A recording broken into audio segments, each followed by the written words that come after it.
শীতের সবজির মজা পেতে আজকের মতন এইরকম রঙিন একটা সবজি বানিয়ে নিন।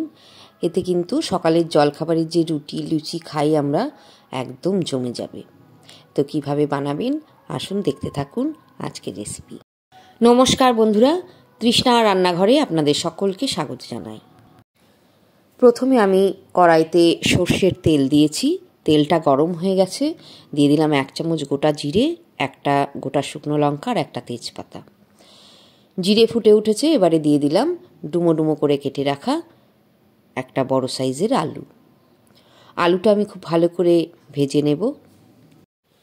হাই হিটে নাড়াচাড়া করে আলুটা এভাবে ভেজে নিন। এবারে দিয়ে দিলাম সামান্য একটু হলুদ গুঁড়ো আর স্বাদ মতো লবণ, আর সঙ্গে দিয়ে দিলাম 5টা চেরা কাঁচা লঙ্কা আর একটা বড় সাইজের কুচনো পেঁয়াজ। আবারও ভাজতে থাকুন। নাড়াচাড়া করে পেঁয়াজের গন্ধ যতক্ষণ না চলে যাবে ততক্ষণ ভাজতে থাকুন।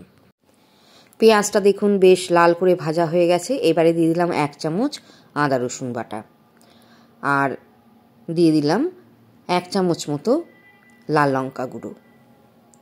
আবারও কিছুক্ষণ আমি কষিয়ে নেব।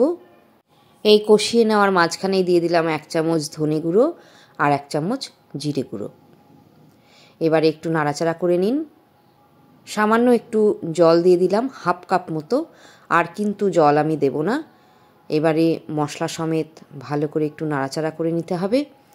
নাড়াচাড়া করে নেওয়ার পরেই দিয়ে দিলাম খুব ছোট্ট ছোট্ট ডুমো ডুমো করে কেটে রাখা গাজর 1 কাপ আর 1/2 কাপ মটরশুঁটি।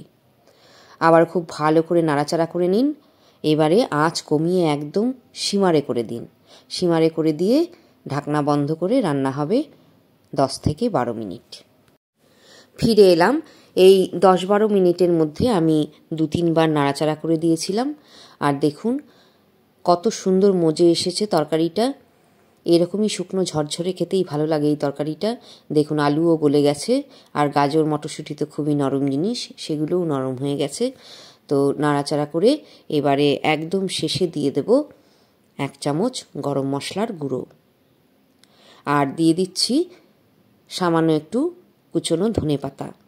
এবার নাড়াচাড়া করে নামিয়ে নিলেই তৈরি হয়ে গেল চমৎকার স্বাদের একটা শীতের সবজি।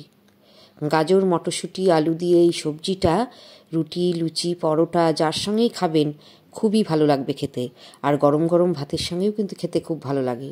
তো এইভাবে যদি কোনো দিন না খেয়ে থাকেন তাহলে একবার করে দেখবেন, আমার মনে হয় ভালোই লাগবে। তো যদি রেসিপিটা ভালো লেগে থাকে তাহলে বেশি বেশি করে শেয়ার করবেন, আর ইউটিউবে যদি দেখে থাকেন তাহলে নতুন বন্ধু হলে সাবস্ক্রাইব করে দেবেন, আর যদি ফেসবুক পেজে দেখেন তাহলে প্লিজ চ্যানেলটা ফলো করার অনুরোধ রইল। আবার দেখা হবে অন্য কোনো ভিডিওর মাধ্যমে। ভালো থাকবেন, সঙ্গে থাকবেন।